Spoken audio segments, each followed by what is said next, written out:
बिहार में एक दौर था जब बाहुबलियों पर नकेल कसकर नीतीश कुमार ने बिहार में सुशासन बाबू की छवि बनाई थी और इसमें बहुत बड़ी भूमिका थी सीवान के सांसद रहे बाहुबली शहाबुद्दीन की। शहाबुद्दीन की मौत हो चुकी है, लेकिन अब बाहुबली की सियासी विरासत को संभालने के लिए लालू और तेजस्वी यादव ने शहाबुद्दीन के बेटे ओसामा पर दांव लगाया है। पहली बार शहाबुद्दीन के बेटे ओसामा को आरजेडी ने चुनावी अखाड़े में उतारने का ऐलान किया। नाम ओसामा, पहचान बाहुबली शहाबुद्दीन के बेटे, सीट रघुनाथपुर। लालू यादव ने मंगलवार की रात ओसामा को सिंबल दिया। पहली बार बाहुबली शहाबुद्दीन की सियासी विरासत को संभालने के लिए बेटा मैदान में उतरा है। सिंबल लेने के बाद ओसामा की गाड़ी में बैठकर तेजस्वी यादव घर से बाहर निकले। रात के अंधेरे में दर्जनों कैमरों के बीच दोनों मानो कोई सियासी संदेश देना चाहते थे। आरजेडी में इस बार नई पीढ़ी के हाथ में पूरी कमान है और उसी नई पीढ़ी के नए किरदार के तौर पर ओसामा उभर कर सामने आए हैं। ओसामा उस शहाबुद्दीन के बेटे हैं जिनके नाम से कभी बिहार का सीवान थर्राया करता था। शहाबुद्दीन के जीते जी उनकी सियासी विरासत को पत्नी हिना शहाब ने संभालने की कोशिश की, लेकिन कामयाब नहीं हो पाई। सालों तक लालू परिवार से दूर रहने के बाद पिछले साल ही हिना और ओसामा लालू की पार्टी आरजेडी में शामिल हुए। ये तस्वीर उसी वक्त की है। असल में पिछले साल लोकसभा चुनाव में आरजेडी ने शहाबुद्दीन के परिवार से दूरी बना ली थी। टिकट नहीं दिया तो हिना शहाब निर्दलीय ही मैदान में उतर गई। खुद तो चुनाव नहीं जीती, लेकिन आरजेडी को भी चुनाव नहीं जीतने दिया। बाद में लालू परिवार को ओसामा की जरूरत महसूस हुई और उन्हें पार्टी में शामिल कराया गया। ओसामा का वैसे तो बड़ा आपराधिक इतिहास नहीं है, लेकिन पहचान बाहुबली के बेटे की है, लिहाजा खुद ब खुद क्राइम का कनेक्शन जुड़ जाता है।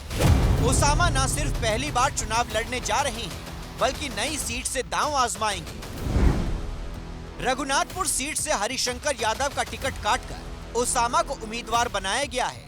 2 बार से हरिशंकर यादव आरजेडी के टिकट पर जीत रहे थे। हरिशंकर यादव शहाबुद्दीन परिवार का बेहद करीबी माना जाता है। इस सीट पर ओसामा का मुकाबला जेडीयू के जीशु सिंह से होगा। जीशु सिंह और ओसामा दोनों पहली बार चुनाव लड़ने के लिए मैदान में उतरे हैं। पहली बार दोनों टकराएंगे। जैसे ओसामा ने अपने सियासी करियर की शुरुआत विधानसभा चुनाव से की है, ठीक वैसे ही साल 1995 में शहाबुद्दीन भी पहली बार जीरादेई से निर्दलीय चुनाव लड़कर जीते थे। शहाबुद्दीन 1996 से 2009 तक सांसद रहे। इसके बाद सिवान की सियासत में भले ही उनके नाम का सिक्का चलता रहा, लेकिन चुनाव में पत्नी लगातार हारती रहीं। अब बेटे के हाथ में सियासी विरासत है और उस विरासत को आगे बढ़ाने की चुनौती भी। वैसे लोकसभा चुनाव के दौरान 2024 में हिना शहाब को रघुनाथपुर क्षेत्र में बढ़त मिली थी, लेकिन मुस्लिम आबादी ज्यादा होने के बावजूद भी रघुनाथपुर सीट से आज तक कोई मुसलमान विधानसभा का चुनाव नहीं जीता है। रघुनाथपुर में कुल वोटर करीब 3 लाख है। मुस्लिम वोटरों की संख्या करीब 25% है। यादव आबादी 10% है। राजपूत भी इस इलाके में 10% है। दलित वोटर 12%, वैश्य और अति पिछड़ी जाति के वोटर भी अच्छी खासी संख्या में है। यानी यादव और मुस्लिम का समीकरण तो ओसामा को जीत के करीब पहुंचाने वाला दिखता है, लेकिन बाकी जातियों की गोलबंदी ओसामा पर भारी भी पड़ सकती है। फिलहाल तो ओसामा और तेजस्वी की सियासी केमिस्ट्री की पटना के पॉलिटिकल कॉरिडोर में खूब चर्चा हो रही है। इधर महागठबंधन में उम्मीदवारों को संबल दिए जा रहे हैं। नामांकन भी चल रहा है। आज तेजस्वी यादव ने भी अपना नामांकन दाखिल कर दिया है, लेकिन गठबंधन की गांठ सुलझी नहीं है। तेजस्वी के नामांकन के दौरान परिवार और करीबी लोग ही नजर आए। गठबंधन का कोई भी साथी वहां पर दिखाई नहीं दिया।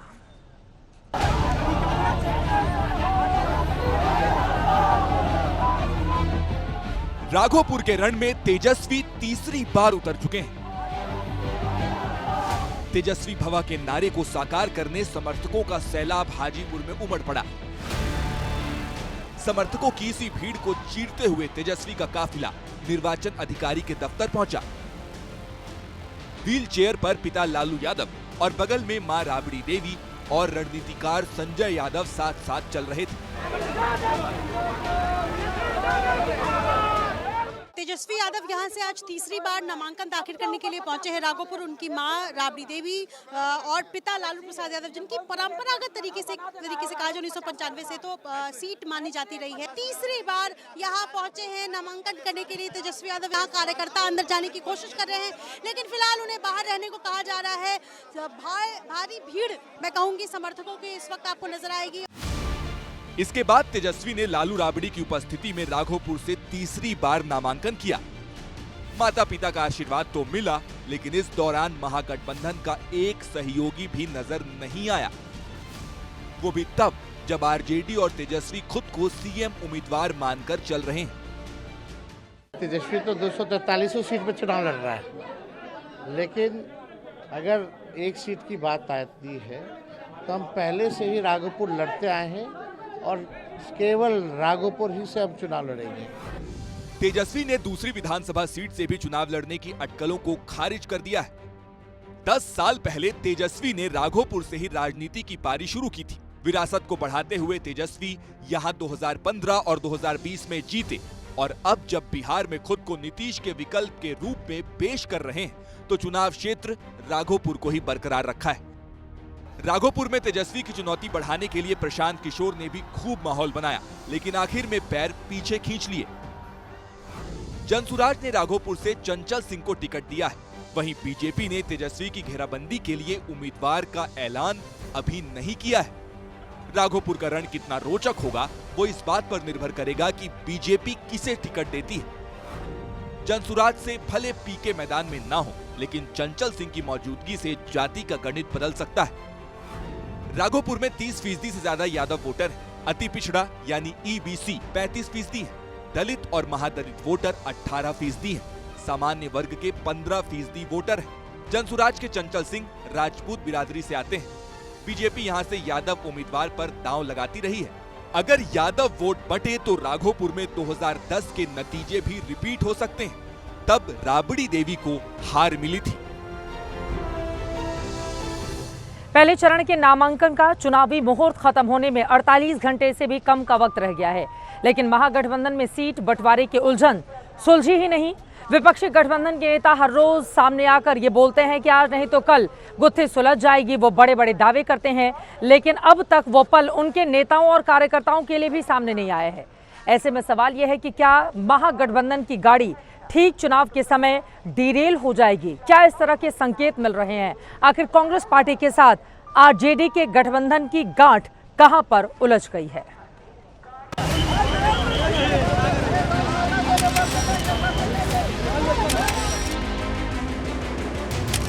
महागठबंधन में सीटें अब तक बटी नहीं, लेकिन नामांकन दनादन दाखिल हो रहे हैं। बिना सीट बंटवारे के ही आरजेडी अब तक 71 उम्मीदवारों को सिंबल दे चुकी है। सीपीआई-एमएल ने भी अपने 18 उम्मीदवारों को पार्टी का सिंबल थमा दिया है। सीपीआई 6 उम्मीदवारों की लिस्ट जारी कर चुकी है। 4 अन्य सीटों पर सहमति के बाद उम्मीदवार उतारने का दावा है। सीपीआई-एम के एक उम्मीदवार ने नामांकन दाखिल कर दिया है। 16 अक्टूबर को दूसरे कैंडिडेट भी नॉमिनेशन फाइल करने वाले हैं। मुकेश सहनी ने जिन 8 उम्मीदवारों को वीआईपी का सिंबल दिया था, फिलहाल उन्हें होल्ड कर दिया है। तेजस्वी यादव समेत आरजेडी के उम्मीदवारों की ओर से नामांकन दाखिल करने का सिलसिला जारी है, लेकिन महागठबंधन में लालटेन छाप पर कितने उम्मीदवार चुनाव लड़ेंगे, कांग्रेस के कितने उम्मीदवारों को गठबंधन की छतरी के नीचे हाथ का पंजा नसीब होगा, इस पर अब भी आज और कल ही हो रहा है। आज कल में तो सब खो ही जाना है ना, इसलिए कि आज कल में इसलिए हो जाना है कि वो जो लास्ट डेट है 17 तारीख है ना, लास्ट डेट जो पहले फेज की है, तो इसलिए आज कल में सब खो जाना है। आज रात को ये लोग रात भर काम करेंगे। आजकल करते करते कहीं गठबंधन की चुनावी ट्रेन बेपटरी न हो जाए, क्योंकि सूत्रों के मुताबिक कांग्रेस 65 सीटों पर उम्मीदवार उतारने की तैयारी में है। आरजेडी ने उसके लिए 58 सीटों की सीमा तय कर दी है। ऐसा पहली बार हो रहा है कि गठबंधन की छोटी पार्टी सबसे बड़ी पार्टी का कोटा तय कर रही है, क्योंकि सूत्रों की माने तो कांग्रेस ने आरजेडी के लिए 138 सीटों का फॉर्मूला पेश किया है। इसमें कांग्रेस की 65 सीटें जोड़ दें तो बाकी बची 40 सीटें जो वीआईपी समेत दूसरे सहयोगियों के लिए छोड़ने का प्रस्ताव है।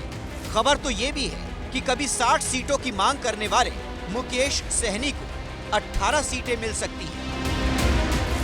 महागठबंधन में सन ऑफ मल्लाह का कोटा लगातार घटता जा रहा है।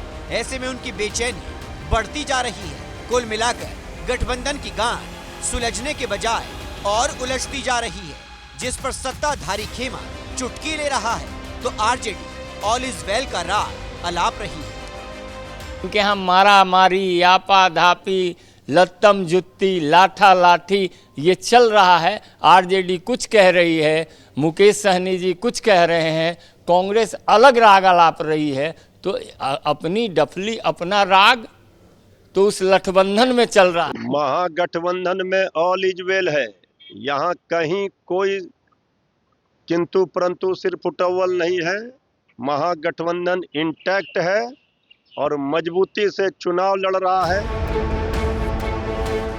अगर वाकई महागठबंधन एकजुट है तो फिर सीट बंटवारे में इतनी देरी क्यों?